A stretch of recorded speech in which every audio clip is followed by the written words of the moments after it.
what, let me just give you a little bit of history as to how I wound up where I'm at. Okay, I've been in Harney County since 1978. I've been helping people ever since I got there. The fire department, the ambulance, search and rescue, and just driving down the road and you see somebody needs help, you stop and help them. Neighbors, friends, family, whatever. I've been very, very involved in my community and in my county. I heard about the Bundy thing down there in Nevada, and I thought, wow, that's weird. That's in Nevada, you know. So it didn't mean a whole lot. You know, it's like, well, that's in Nevada. Well, they got stuff going on down there. Somebody else's state. Yeah, that's out there. It's not in here, you know. And I heard people say, yeah, the Constitution, and when I was in school, they taught the Constitution. And I got good grades. So I passed the tests and then go chase girls and play baseball, because that's what I like to do. Well, I can still chase girls in baseball, but I forgot the Constitution. And that's what has happened in this country. The education of the Constitution has not stuck. And they've removed the constitutional training from our schools.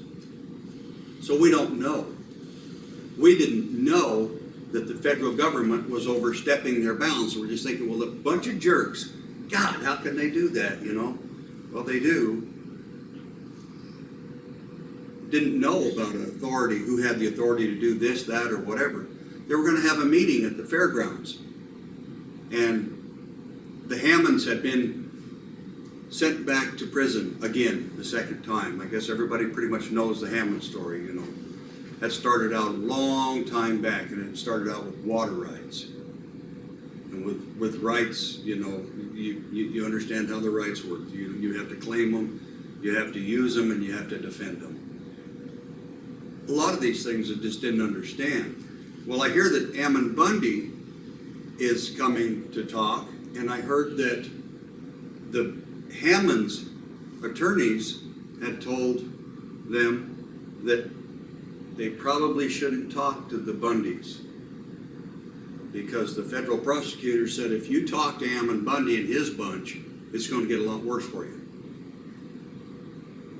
It's going to get lots worse. You're going to go to a less than desirable prison. You're going to leave earlier than you were supposed to leave to go back for your second tenure, you know, or second sentencing. You know, they went for 6 months and a year or whatever, and then all of a sudden they had to go back to their mandatory minimum. Heard that the Hammonds would not speak with the Bundys anymore because they were afraid. They said, God, you know, this has been enough. We paid $400,000 fines, ungodly amounts of money on legal fees. We've been to prison. We came back out. Now they're throwing us back in prison, and they say if we talk to Bundy, they're going to make it a lot worse for us. So we're not going to talk. We're just going to pay our dues, do our time. Hammond Bundy, he didn't like that whole idea. You know, he saw something happening in this state that has been happening every place else. And to him, boundaries aren't there. Brotherhoods are there. He likes ranchers. He knows what it was like for them to get screwed over. And so he's going to talk to us. And he's still going to come and try to do what he can for the Hammonds, even though the Hammonds can't really officially deal with it. So I'm thinking, what the hell is this all about? I'm going to go to this meeting. So I went out to the fairgrounds, and there was about 70 people out there. I wish there'd have been 2,000. It would have been so much better if everybody would have came to the meeting. Because the people that went to the meeting could see those guys, you know, and look at them, shake their hands, look them in the eye, listen to them, and then make up your own dang mind what kind of people they were. Is it some kind of a raving idiot or what? They're not. Hammond's a phenomenal man. I don't know if you've ever had a chance to meet him. If you've had a chance just to watch him very much on TV, or on YouTube or whatever. He's an incredible man. Very, very intelligent. Very, very, very committed to his religion. Very committed to helping people out with this federal overreach thing. And he realized that things need to be changed or it's going to get way worse on everybody. So he starts out and he talks to us about the Constitution. He gives us some great history about how the founding fathers wrote the Constitution so they didn't have to deal with the tyranny. They didn't have to deal with the British taking everything. They had tried several documents before the Constitution actually fit in, you know, and started working. They tried things that didn't work. And they did the Constitution. And I can't get the specifics perfect, but there were a bunch of judges that were working for Great Britain, basically, and they were not treating the people fairly, and so they decided, you know what, let's have a committee of safety. By God, it's in the Constitution, in the Magna Carta, that we can govern our own government. You know, there's some provisions to keep our government in control. And it's about time we do that. So they got a couple 3,000 people together and had this big old meeting, and they elected some members, and they delegated some members and stuff like that, and then they went to these judges and they said, you guys are acting out of order, and you will quit. You will stop. Well, the judges all fled to this one particular building. They went and surrounded the building. They sent the representative in and said, now, you're done. And this is going to be your penalty. They made those guys read that they would never, ever be a judge again, and they would never, ever run for an office again. They made them parade up and down the streets reading their sentence. And that was a committee of safety. And they said, you guys are done. Go away. We don't like you. And so that's what happened. And I'm sitting there and thinking, wow, that's pretty cool, you know. And I'm sure I don't have all the specifics perfect on that, but the intent, you understand what the story is. They talked about a committee of safety has the power to ask for a redress of grievances, to show the government, hey, we don't like what you're doing. You need to evaluate that.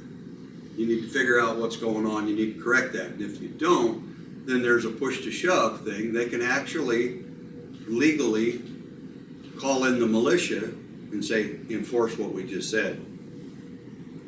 Well, I'm sitting out there in the crowd, and I'm thinking, what?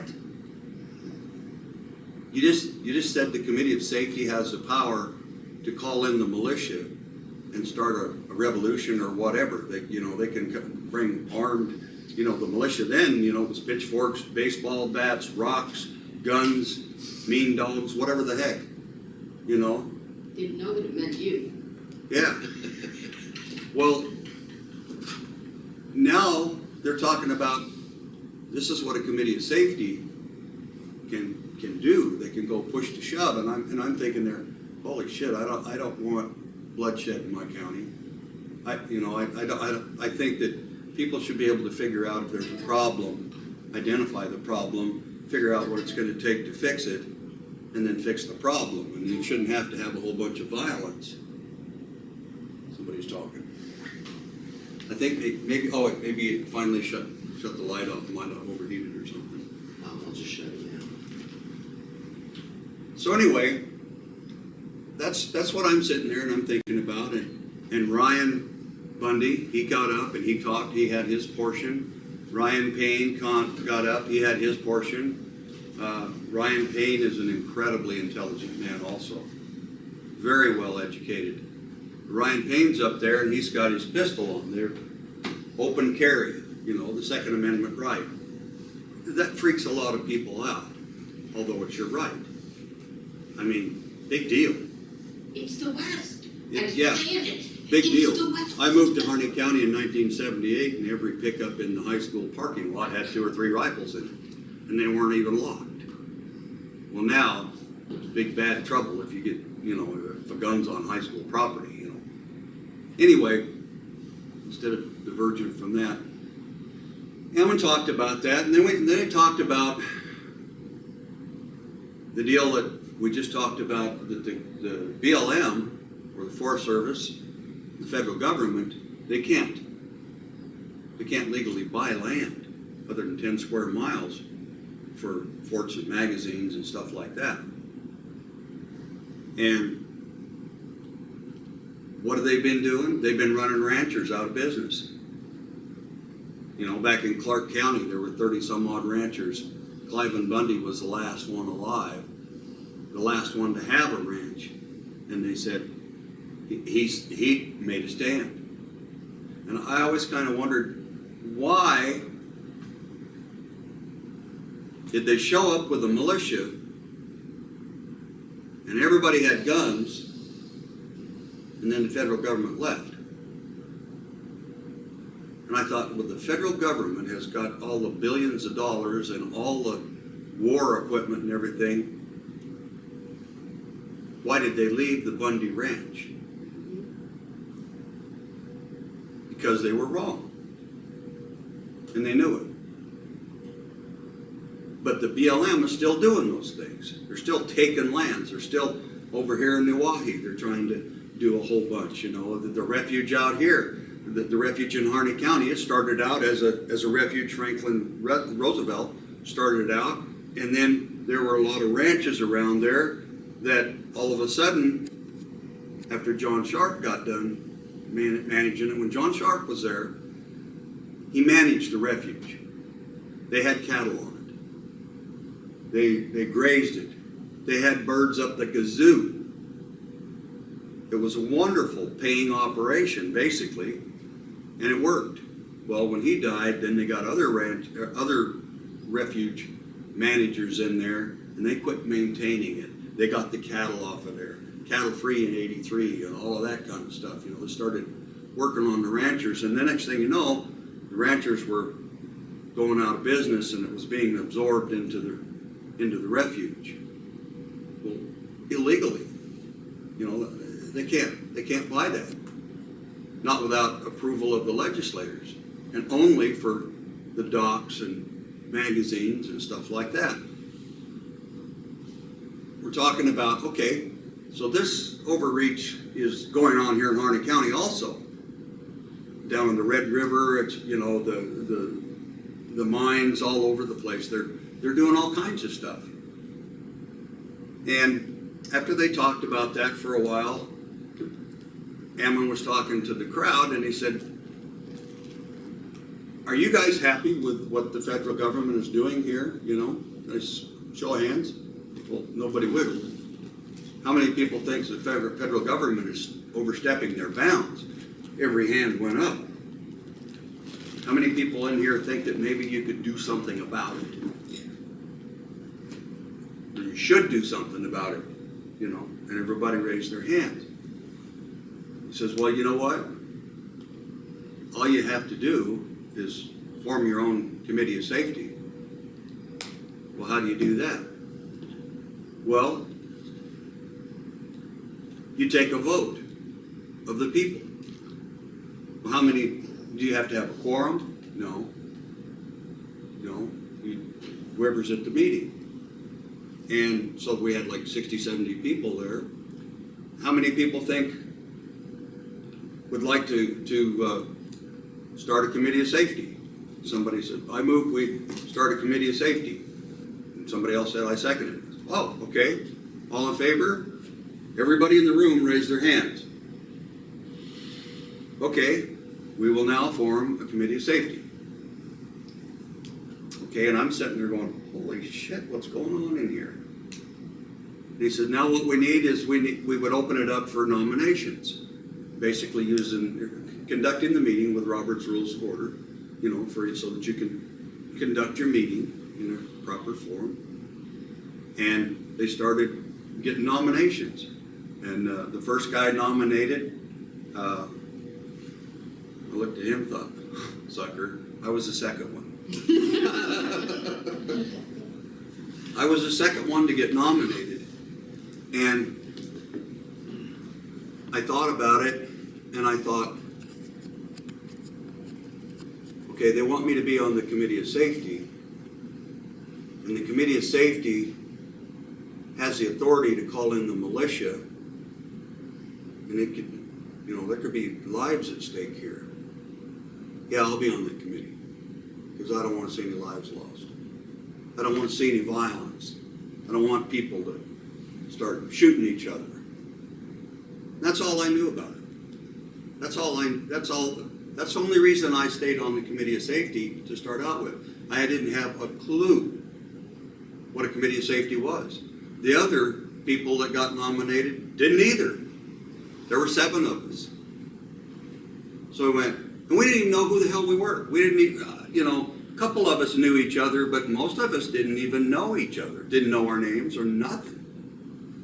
So it's like, wow. Okay, now we have a Committee of Safety. What the hell are we going to do? We should have a meeting, you know. And so we got together we got to have a chairperson or a spokesperson or something. So we had a private meeting, and the first night that we had our meeting, the first man that was nominated gave us about a 45-minute spiel on why his brother would be the best sheriff. And we're saying, well, that's not why we're here. And then he bowed out and said that he didn't want to have anything to do with it because it might cause him some financial problems or maybe some problems within his church. Okay, so now we have 6. Okay, well, what do we need to do? We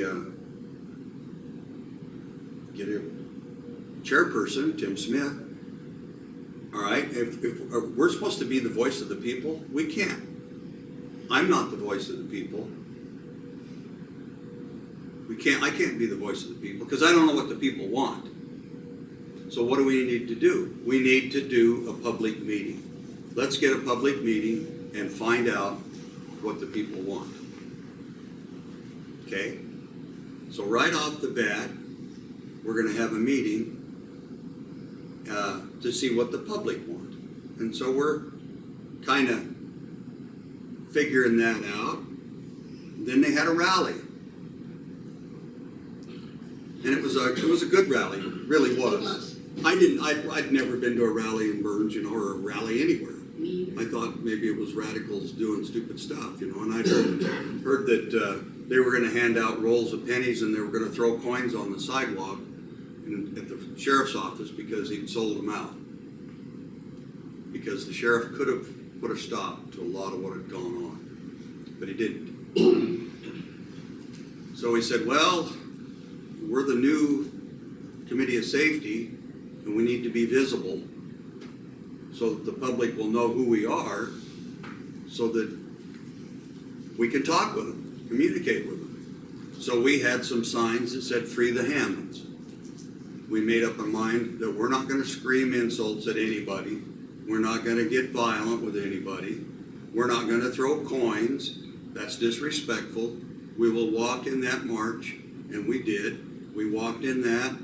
They stopped and shouted and yelled at the sheriff's office, which meant nothing because there was nobody out front to meet them. We went on up to Susie Hammond's house, and Susie and Dwight were out there, and we sang songs to them. We gave them roses. They talked to us. It was a good feeling. They saw the compassion from the people in the march towards them and their love and their support so that they weren't quite so alone. Then we walked on down the street and they said, well, cool, that was cool. We get back down to Safeway parking lot and Hammond says, well, we're going to go make a hard stand. There's going to be a meeting out at the fairgrounds for everybody. but we're gonna go make a hard stand, and I didn't have a clue what the hell a hard stand was. So they got in their vehicles and they left, and they went out to the refuge. The refuge was completely unlocked, no doors were locked, the keys were all laying there. They didn't break into that building, they didn't kick any doors down, they didn't tear anything up, they just occupied the building. Well, that just really upset everybody, and right off the bat, the Committee of Safety has just been demonized, because the Committee of Safety was formed with the help of Hammond Bundy, and then he went out there and took over the refuge with armed protesters. So immediately the people in the community decided that the Committee of Safety people were a bunch of radicals. And so we think, well, we should stay, we should go, what should we do?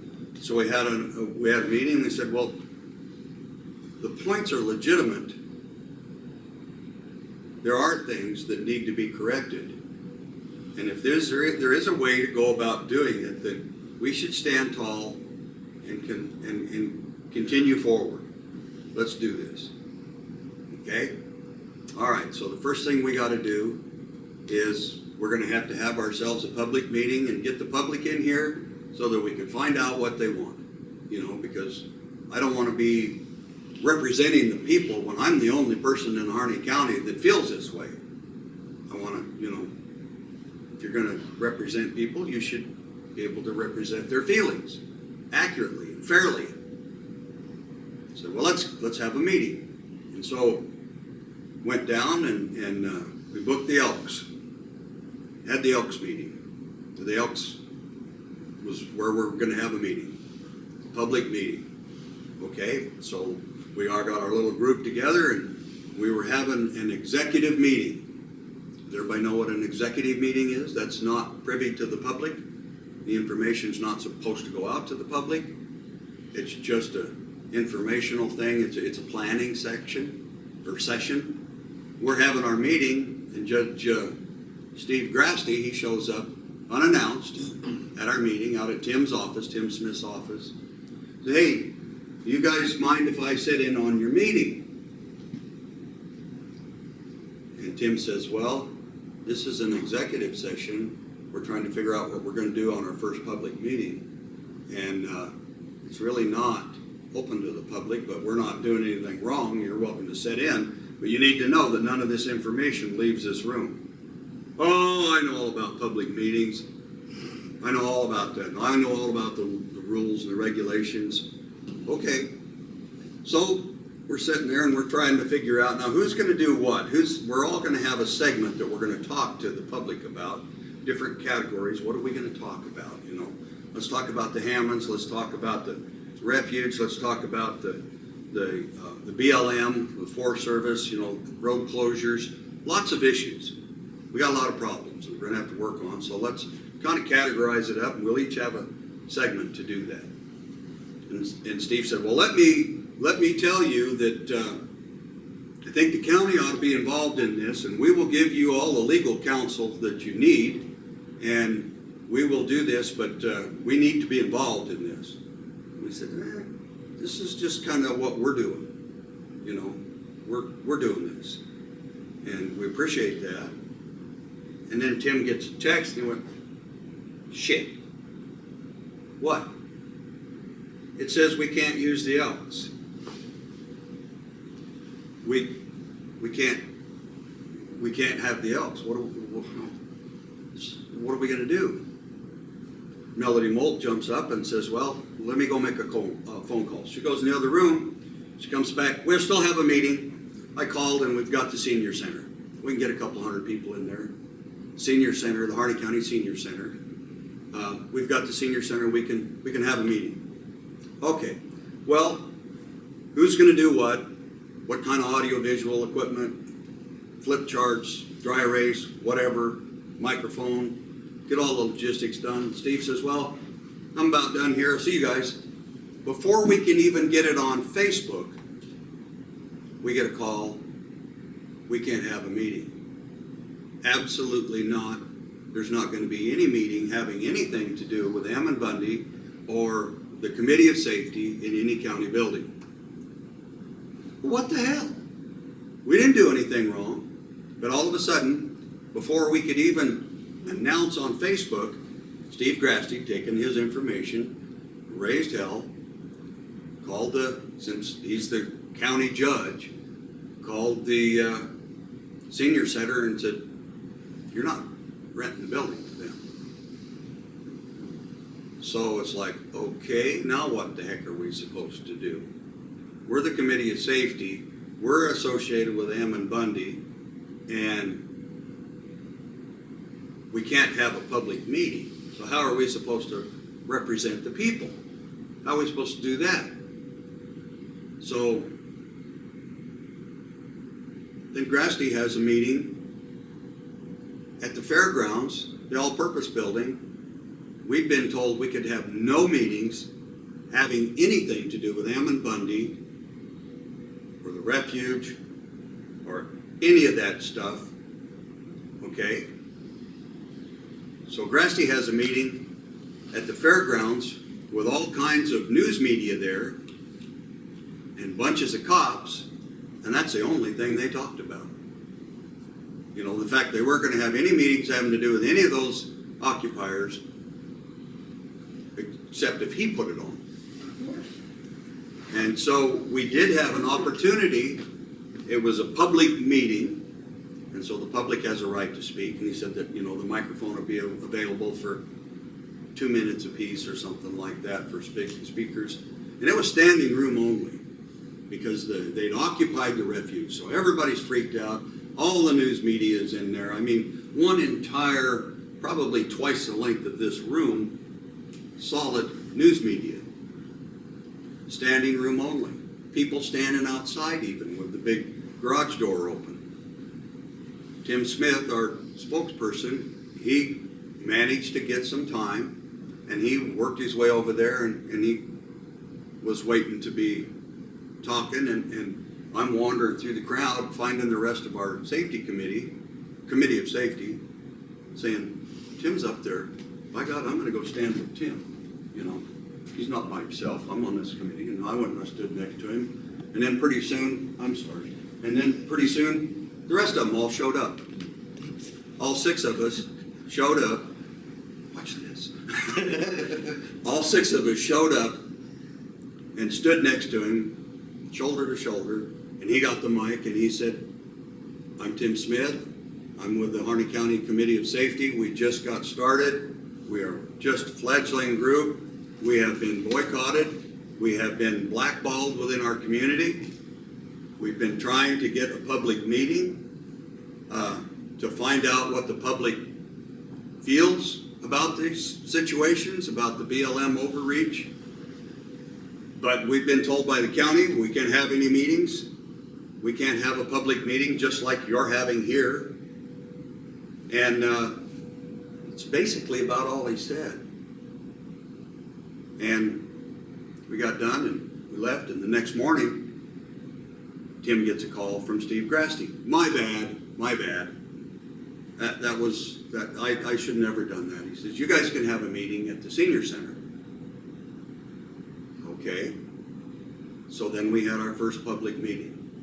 And it was standing room only. There wasn't a police officer there. We each talked about our subjects, whether it was local law enforcement or the BLM overreach or the Hammonds or what we were going to do or constitutional or whatever. We had that meeting. Very successful meeting. Very successful meeting. We went away and thought, by God, we're on our way now. And a lot of the public had spoke out, and a lot of them had said, you know, they're radical people out there, you know. And I said, no, they're not. They're not. They're true and sincere people, and they're here, you know, to help us. And we started winning people over right off the bat.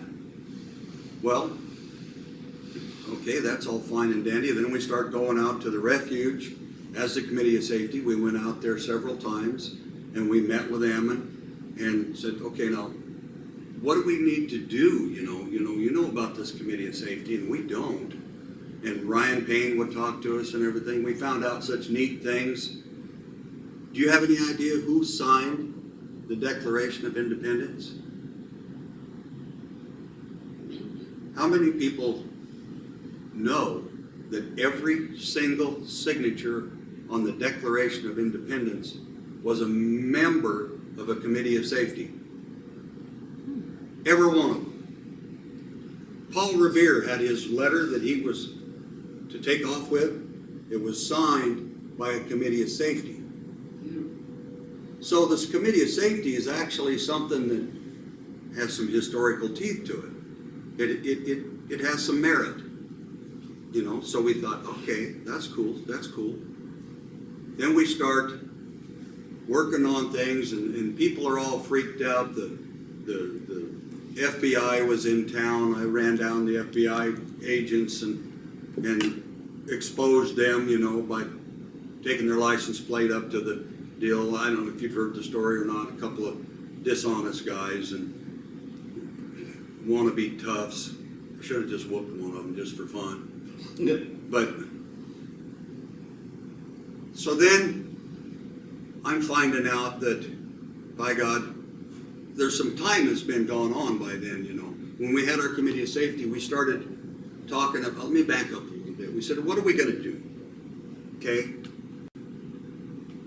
We're going to have some subcommittees and stuff like that if we have other people that want to be on. Because when we had our public meeting, there was a bunch of people that wanted to help.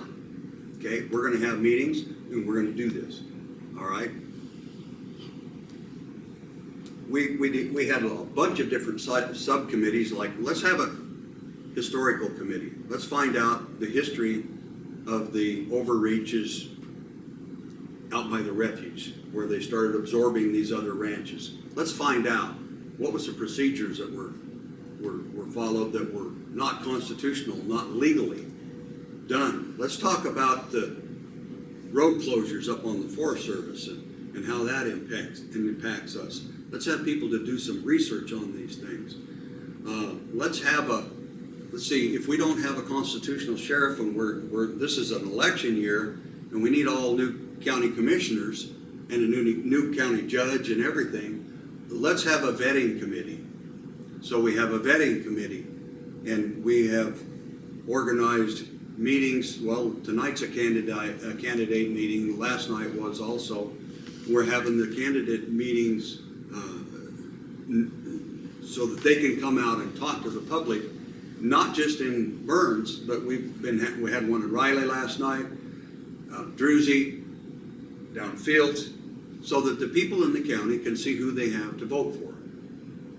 We need to get the people involved in what the heck's going on. And let's talk to them about the Constitution. I had a big old box of Constitutions, and I was handing them out everywhere I went.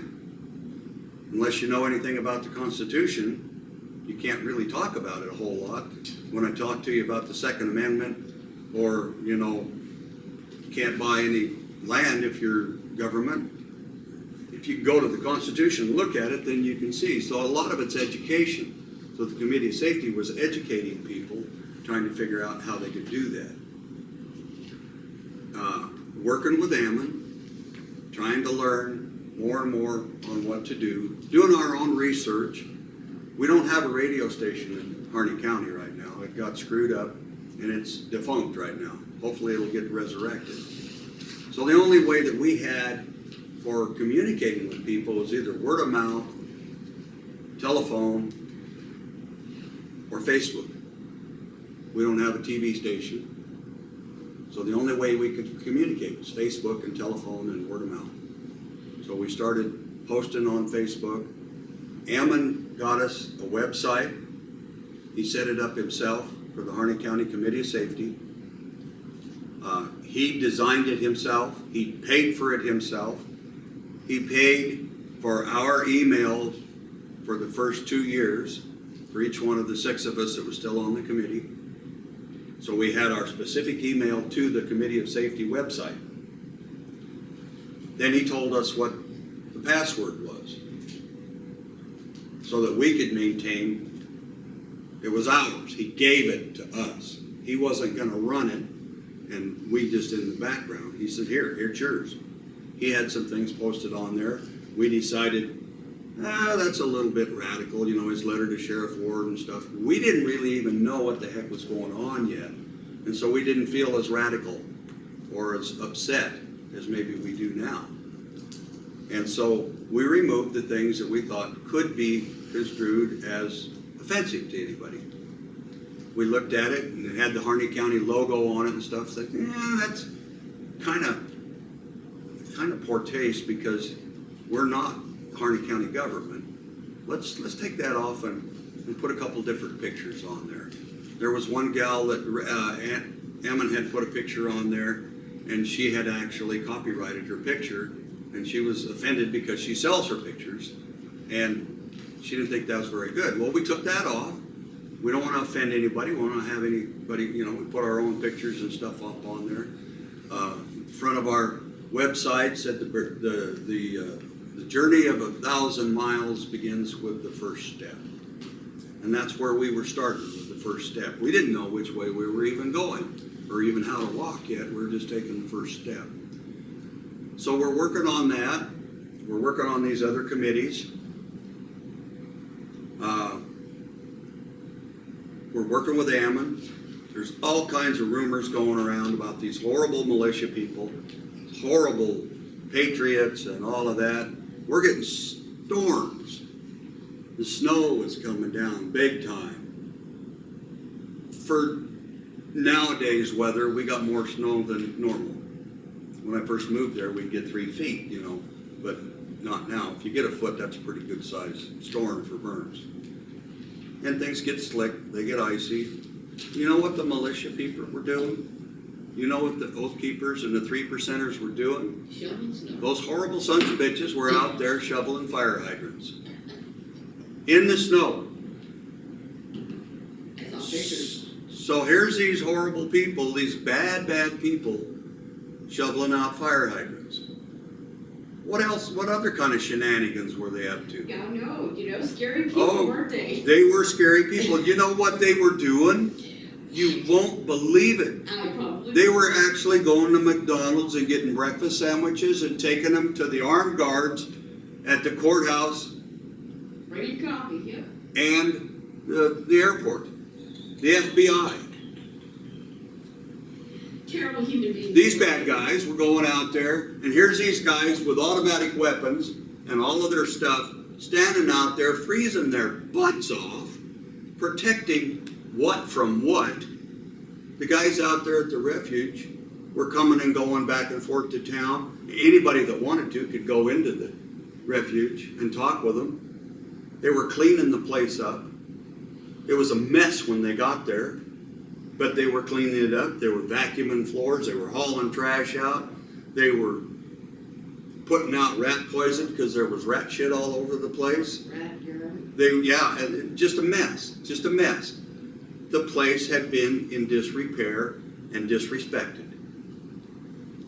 People that, it's not my place, I mean, that was the feeling you got.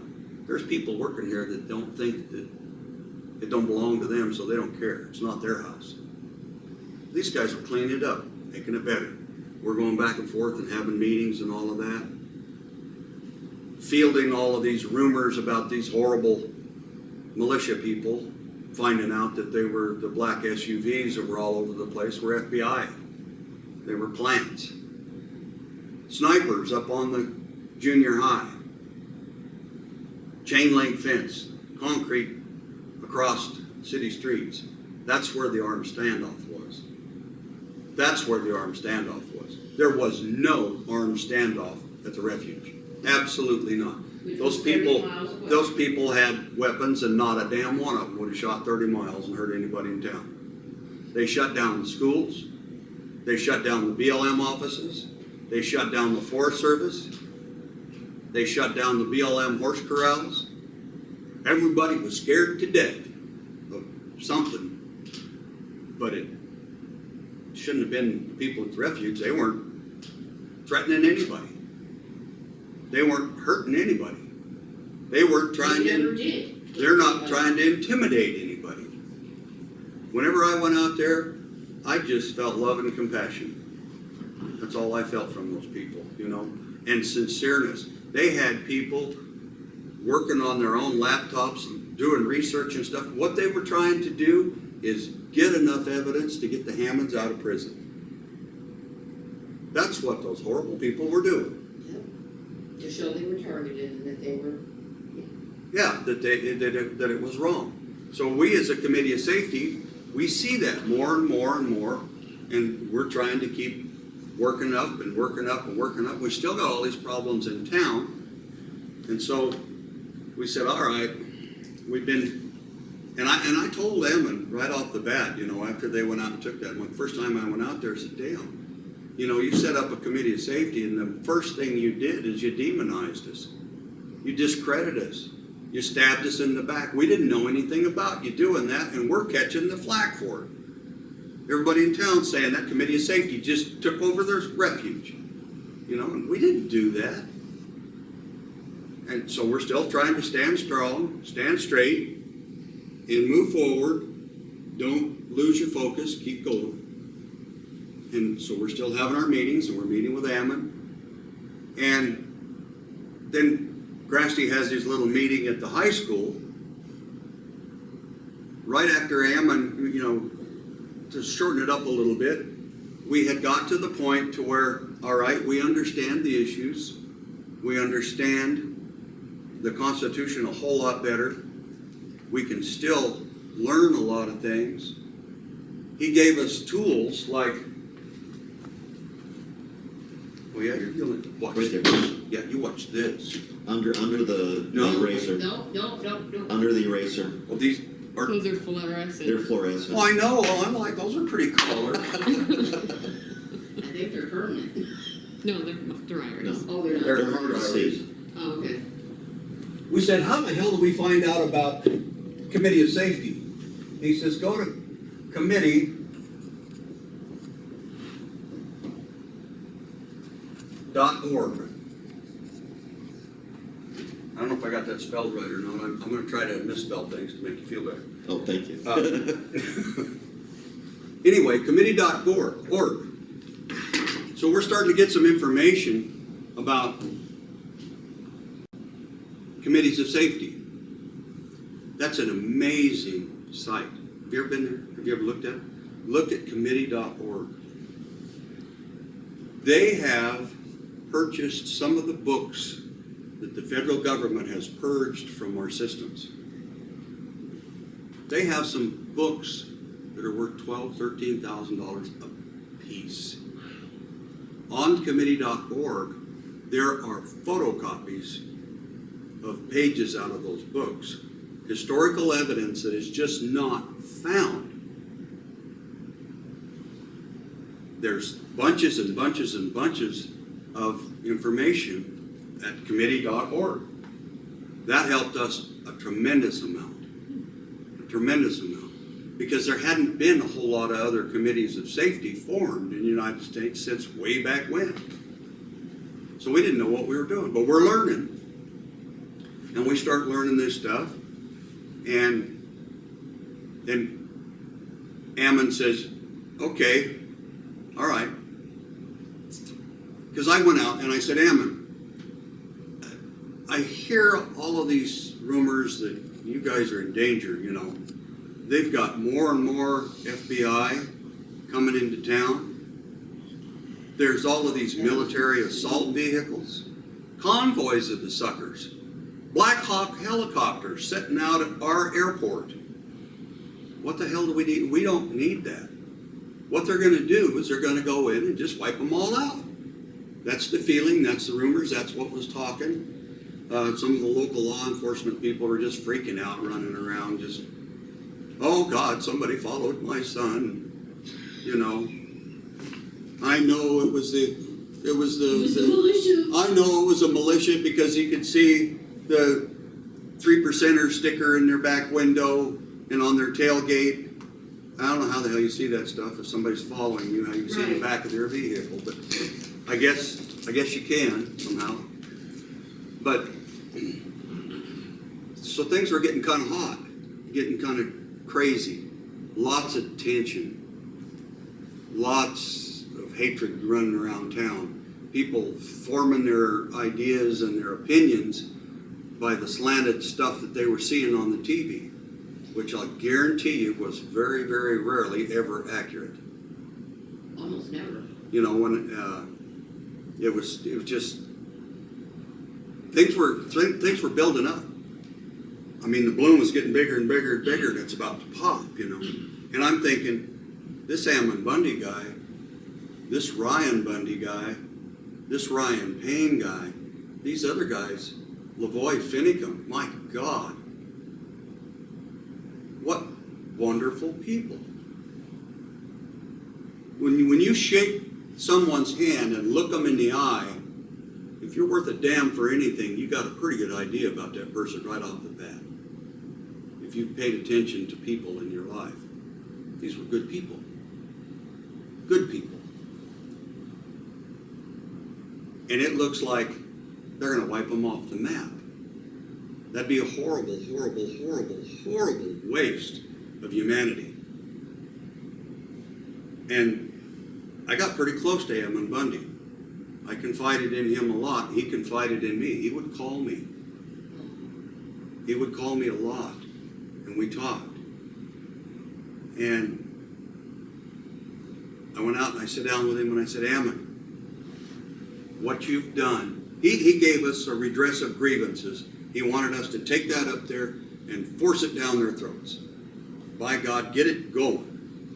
But our committee of safety have some people on there. I'm not signing anything. I'm not ever signing anything on this redress of grievances. I'll be on the committee and we're going to do this, and I agree we need to do something, but I'm not signing anything. So we couldn't take that redress of grievances in, signed by all of our members, and say, here, Sheriff, we got to do this. We're trying to get our people together, trying to get our people on the same page.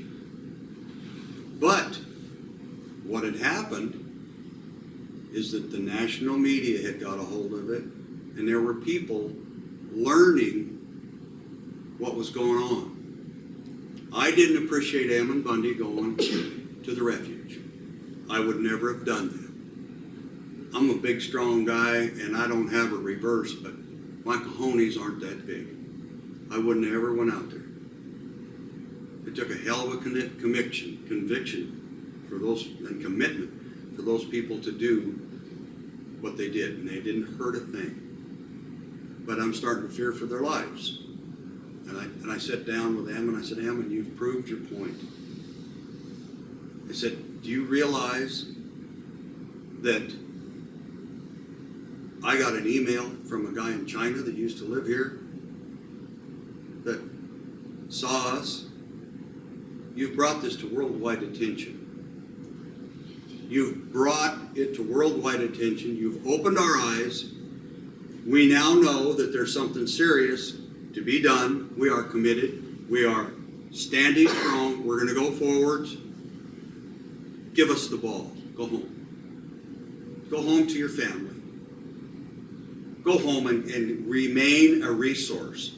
They're going to wipe you out like a bug. And we need you in this world. So go home. Please, go home. We had that conversation quite a lot. Because the people in town were getting more and more pissed. You know, the ranchers, on the other hand, they would talk to me because I've been vocal. I've been in the public. I've been always honest. If you don't want me to answer the question, don't ask it, because I'll tell you my feeling. If you don't want to know, then I'm not going to hedge around it. I had some ranchers call me up. Chris, what the hell is wrong with them people? And I said, well, why don't you go out and talk to them and ask them? Go out and shake their hand, look them in the eye, sit down and talk to them. Make up your own mind. Don't use my mind. Use your own mind. Go see what you think. So a couple of them said, well, by God, I'll try it. I ain't afraid. Went out there. God, those people are here to help us. Those are neat people. then more and more ranchers were going in there. Going in and out, in and out, in and out, taking supplies to them, bringing them a pig for a barbecue, bringing them a half a beef. You know, that's them horrible people. Yeah. You know, and that's that armed standoff. People coming and going, and improving the place. You know, the guy with Hellboy was out there, shoveled out the stables that hadn't been done forever. Getting rid of all the dead pack rats and stuff that the guys had evidently that worked at the Refuge to go out on their lunch hour and shoot pack rats. Cleaning up the carcasses, doing stuff. They're not hurting nothing.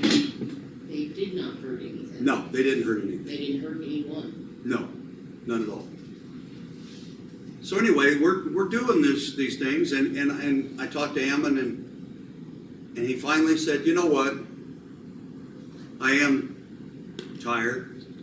I do miss my family, and I would like to have a public meeting, if you can set it up, to set us up a public meeting so that I can outline my exit strategy.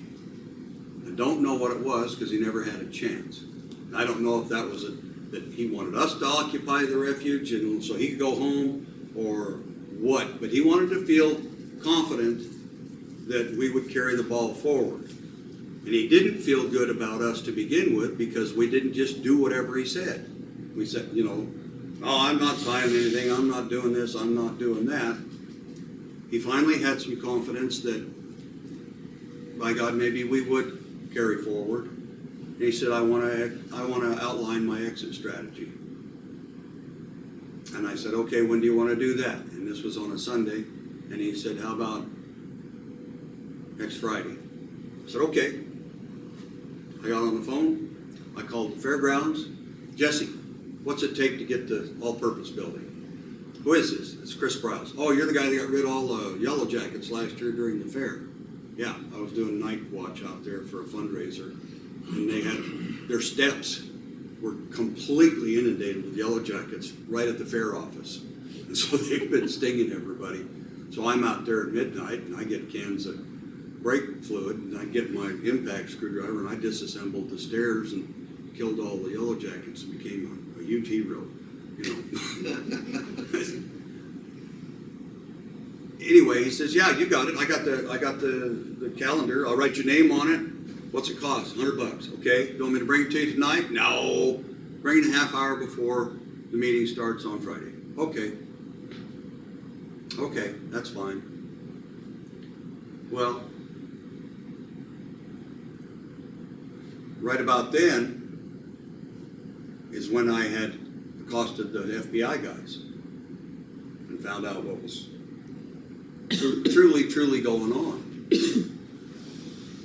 Grasty has a meeting at the high school, and he gets out there with his little microphone parading around like a peacock and says, I want you guys to know that this Harney County Committee of Safety has absolutely nothing to do with Harney County government. Mm-hmm. Absolutely nothing. I want you people to know.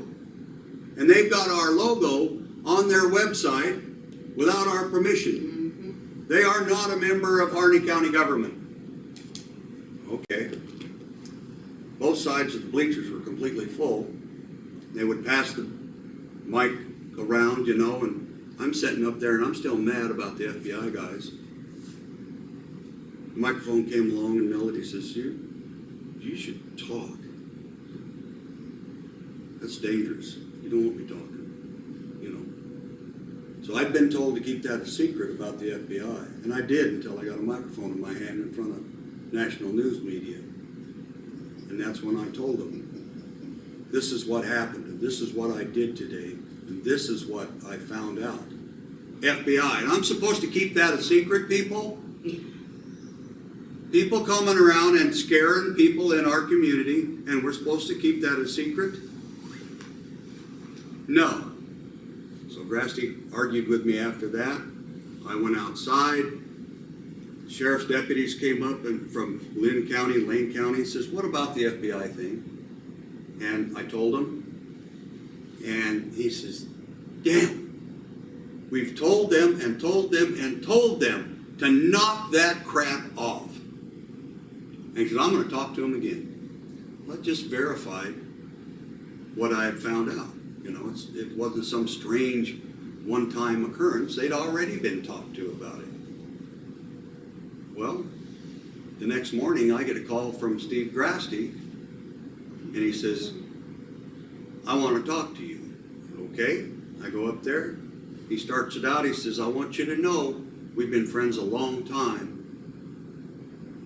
And if that ever comes to an end, it's going to be you doing that, not me. And I thought, that's a weird way to start out a meeting.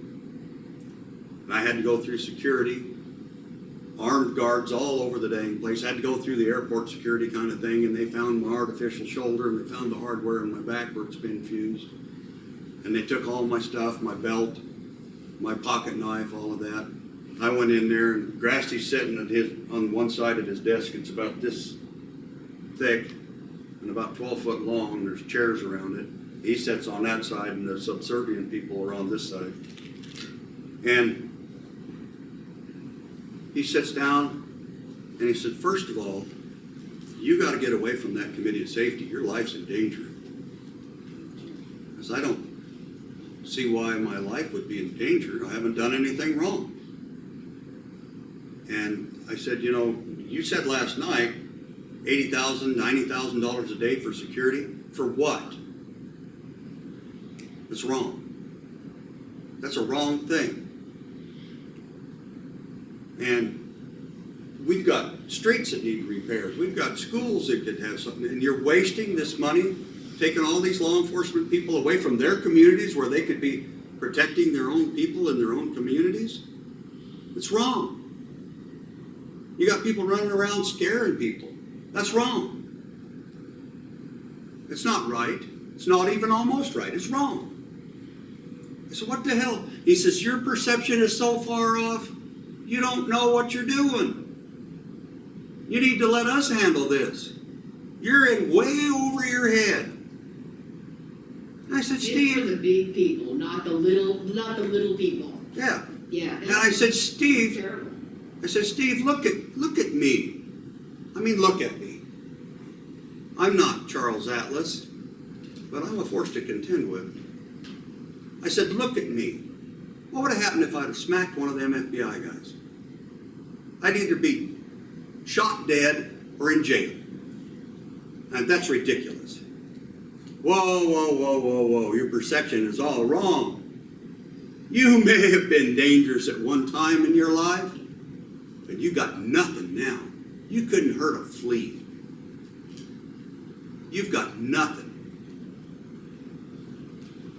And I thought, there's two cops here, there's one there, there's one over there. I seen his toe come around the door. And I'm thinking, he's never had guts enough to talk to me like that. I know what happened. I spoke in front of national TV, and people listened, and he's got a bunch of flack over it already. And he wants me out of the equation right now. He wants me to swat him or do something stupid so they can throw me in jail. This is a trap. This is a trap. I could feel it. And so I sat there, and he said, he kept up with the insults. You're just an old man. You're just an old man. You need to go home and just be an old man. Sit in your chair at home and stay there and let us take care of this kind of stuff. And I said, I don't think so. I don't think so. And he says, you talk about scaring the people. He says, you have no right to follow anybody in this town. You have no right to ask anybody any questions anywhere in this town. And it's none of your damn business what goes on at the armory. And I'm thinking, man, he's really pushing. He's really pushing. And so I sat there for a little bit, and I said, you got a piece of paper? Yeah. He tears me off about that much off a yellow tablet. And I wrote down the date.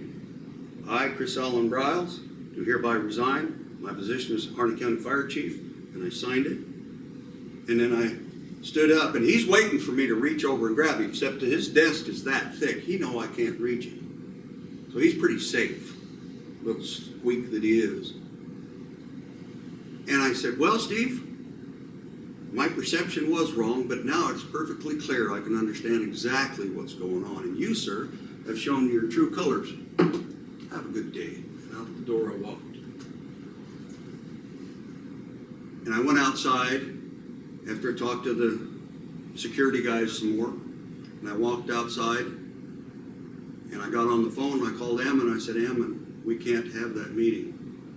And he said, are you kidding me? Why? I said, Grasty says we can't. Oh, and during that conversation, he says, you're not going to have the fairgrounds. You're not having a public meeting. You will never have another meeting in Harney County. Not any county buildings. And I said, why is that? You're taking my First Amendment away from me? He says, no, I'm not taking your First Amendment away from you. You can meet out in one of them snow-covered fields if you want to. You can still have a meeting as long as it's not in any county building. He kind of chuckled. You know, big shot. Anyway, I told Hammond, I said, we can't have a meeting. He says, I got a press conference. There's people here. The news media is here. They were on the hill up there by the Refuge. And he says, oh my God. He says, it'd be better coming from you. Would you come out and tell them? Yeah, I'll do that. So I jumped in my rig and I drove the 3 miles, whatever it is out there. And that's when, if you've seen the video of when I raised hell and told them that I'd quit and everything.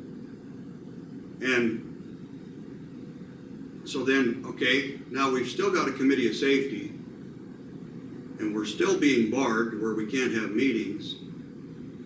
So what are we going to do? You know, what are we going to do? We're going to stay on track. We're going to keep going.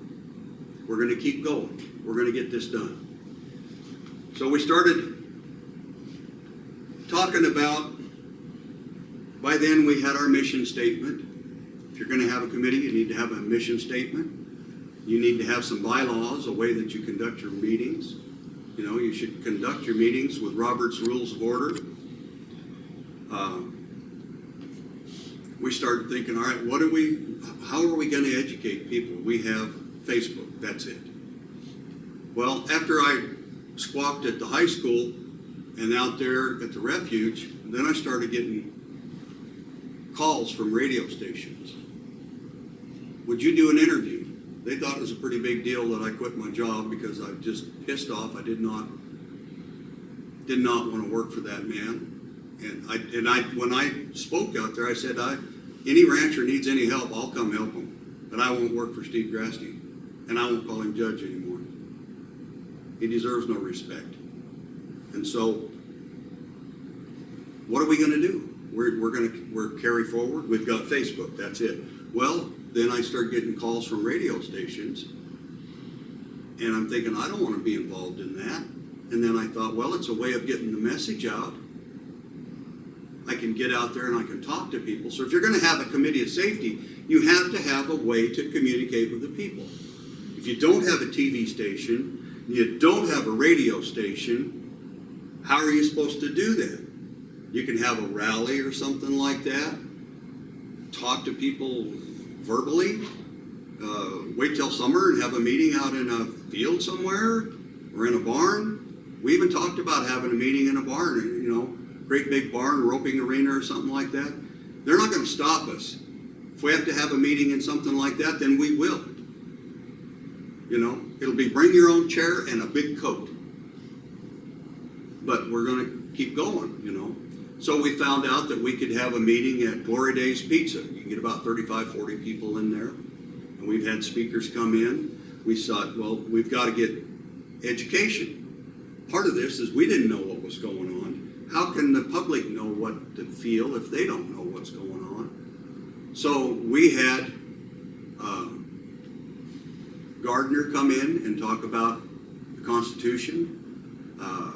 They had Chris Hall come in and talk about the Constitution. We had the self-governance people come in. They've done 2 sections of their 3-section deal now. We've had quite a few people come in, and there's been meeting after meeting after meeting after meeting. I'm here to tell you if you want it, if you want a committee of safety, it's a very, very valuable thing, but it's a commitment. It's not like being on the school board or something, like when you have a meeting every month or 2 months or whatever. I don't know. It's a commitment. If you don't have people that are serious about what's going on, you don't want them on your committee. If you don't have people with enough hair to stand up and stand strong for something that's going to be a detriment to your committee. So make sure that you get strong people on your committee. How many should you have? You could have 3, you could have 5, you could have 7, you could have 11, or you could have 12, so that you kind of coincided with the Magna Carta. I think that's what they suggested, isn't it? Do your research. Do your research. Get your education. Do your research. I can't stress that enough. Do your research. Get as much help as you can. But I'll tell you something. As soon as you do that, everybody in the world has the best idea, and everybody else's idea is no good. Somebody would call you up and say, hey, don't listen to Judge Darby. He don't know what the hell he's doing. Then the next one say, oh yeah, he's the guy. Don't listen to them. You know, National Liberty Alliance, do this, do that, do that, you know. You got to pick your battles, and you got to research your people and find out where the results have been coming from and how to go about doing it. It's a serious position, it's important, and it is worth doing right. So I started reaching a bunch of people through the radio shows, and so I'm thinking that makes more awareness. I had typed my name, Chris Briels, into Facebook, and I came up with somebody else that had the exact same name. Did you ever hear anybody named Briels? I mean, if you want to make money, get a grant to research and study the Briels endangered species, because there ain't many of us left. It's probably good for the earth. But this guy lives in Holland. He lives in Holland. And I'm thinking, wow. And so we've chatted back and forth on Facebook, and he's talking about all the refugees that are coming into Holland from what they got going on over there. Totally different world going on there than here. He doesn't talk much English. If he does, he doesn't write much very good. But we communicate. He had a Facebook alert for his birthday. And I happened to see that he was on the chat line. So I said, well, happy birthday to the other you or the other me or whoever we are or you are or whatever. How old are you now? He said, 55. I said, okay, well, that's cool. Happy birthday. And, you know, I'd been getting a lot of flack for being on the Facebook and the Committee of Safety, and people trying to smear you all over the place. And I asked him, I said, has anybody confused you for me? Have you been harassed? And he said, what is harassed? And so I had to kind of explain to him what harassed is. And he says, no, but he says, I heard you. And I said, what? He says, I heard you. You watch on the radio. WASH. You watch on the radio. So here's some guy that has the exact same name as me that I've never even met, who lives in Holland, has heard my voice. To me, that let me know that you could get your message out there if you just figure out how. You can reach people. I reached a guy in Holland. I reached a guy in China. He sent me an email and said, Chris, I just saw you on TV in China. What the hell's going on? You know, so it's awareness. There's a lot of people that are really aware of what's going on. So a committee of safety being formed now, it's the right time because people are aware of the problems. People are aware what's going on. It's going to be easier for somebody else than it was for us. Hopefully you guys don't have a refuge around here, do you? Oh, good. I think we're clear. Yeah, you're all right? Yeah, so. But there is a spot 70 miles at the Ranger Station. Oh, I'm yeah, just not saying. at Ranger. Ranger Station, Right. there it is. Right.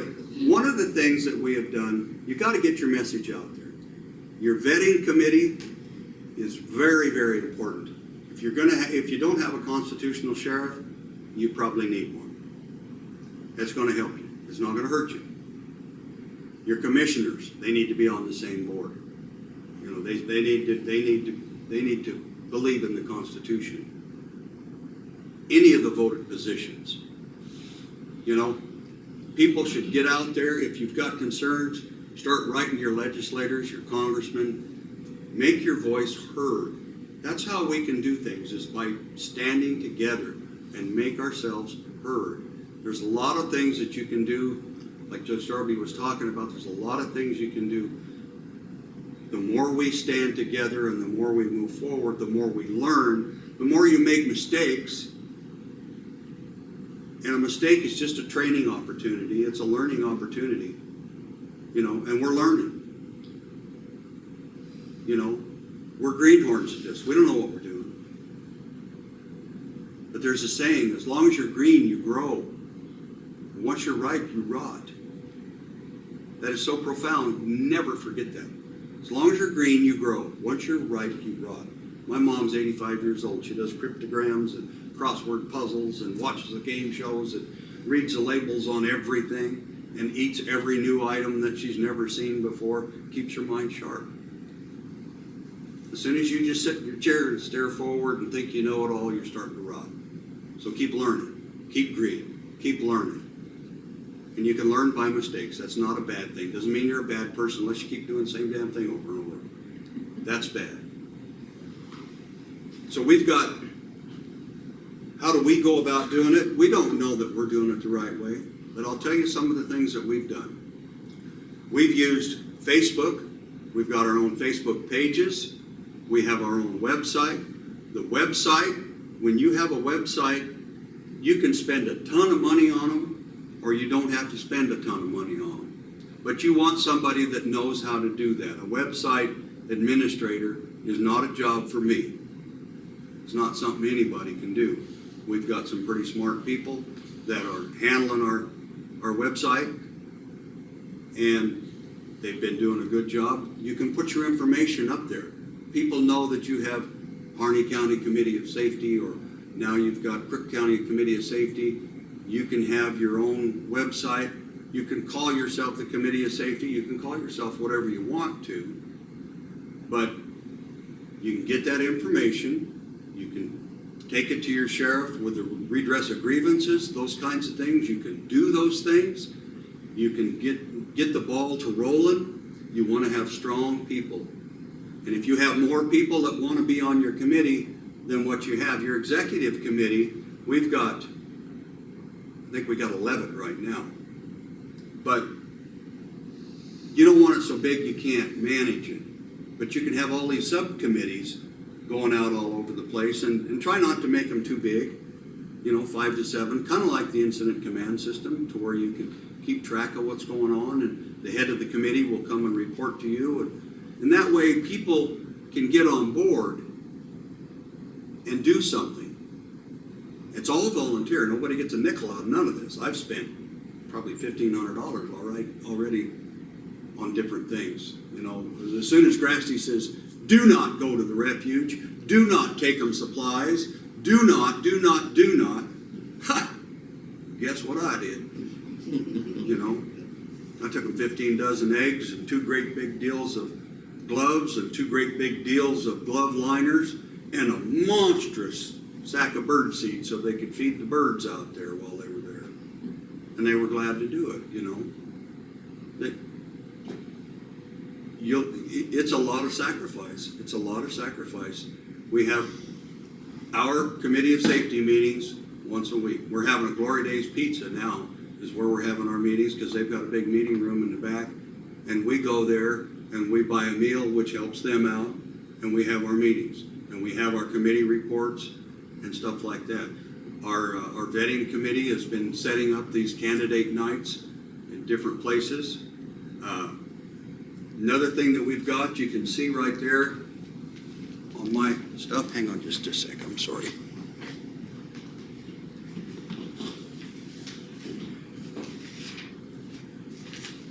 This is, take it up here first. This is one of the things that was suggested to us, is to do our own newspaper. The news media is slanted, depends on who you get. The Oregonian is going to get you a little different idea than what we have. And so we decided we would call our little paper the Malheur Redress. Because there's the Malheur Refuge, we've got the Malheur thing going on over there, the Wahi in Malheur County, a lot of stuff going on. So we did this. This is printed on 11 by 17 paper. So you can print it out both sides and then make a book out of it. This particular one is just a very, very rough draft, and I'll pass it around so you can see kind of what we've done. What we decided on our, we've got the Migratory Bird Festival coming up here pretty soon. That's pretty important to people. So you don't want your newspaper to have nothing but horrible bad things that piss everybody off. You want to have a newspaper that people are going to look forward to reading. You might, here's some pictures of birds and talking about some history of the wildlife festival, the waterfall festival. Here's a picture with a whole bunch of shaps. It's a Western theme, it's talking about style and ranches and stuff like that. We're kind of leading into things. Our vetting, here's Rob Frank for County Commissioner. Different things like that. We've got our next issue, our first real complete issue is going to be bios for all the candidates.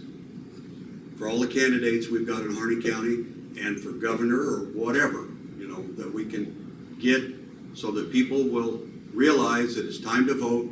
We've been telling everybody, if you're not registered to vote, get registered, because if you're going to get officials in place, we're going to have some help, and if we don't have something to do with getting constitutional sheriffs in there, they won't get there. She's actually got a Sudoku game in there and a word search. This one says ranch life on it, and you can look in there for words like dirt, mud, divot, road, truck, cowboy, cow, cattle, boots, and alfalfa. Something to make it a little, look forward to it, and they can be looking through it, and they'll see something. It's kind of like Safeway. You keep moving stuff all over so that people see more than that they really came in to look for.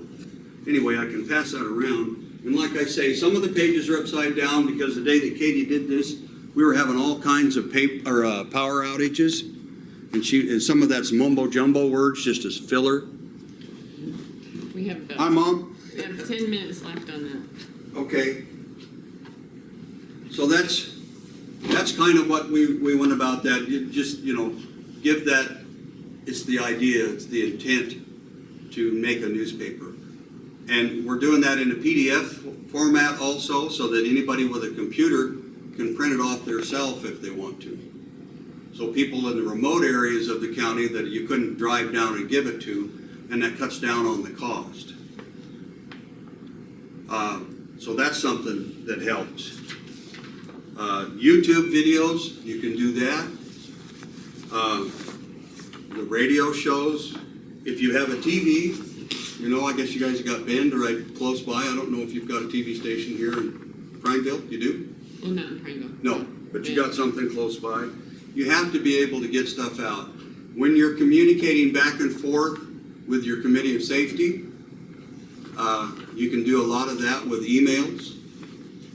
And it's kind of important to get a receipt on that to make sure that your communications get out and people received it. Because sometimes we would send an email out and, I didn't get that. Oh. And Check your junk box. the FBI was messing with our computers, and our phones.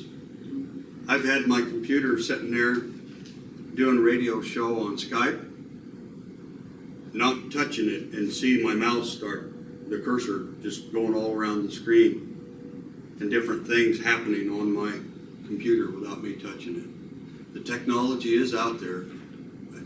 I didn't think it was, but it is, and they use it.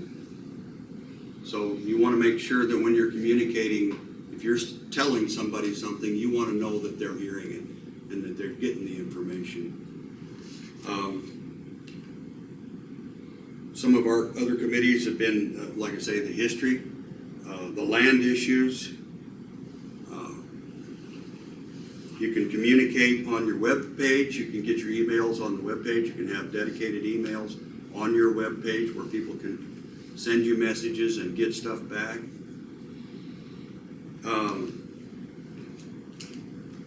Conduct your meetings with the Robert's Rule of Order, all in favor, aye, and all of that. And pay attention to that. Take minutes. Keep track of them. I've got some minutes and agendas and stuff that. Do you make these public? Yeah, we put them on our website to where people can go to them and get them, and then we print them out and bring them to our meetings so that other people can go to our stuff and see what we've got going on. Just to give you an idea how we conduct our meetings and do things.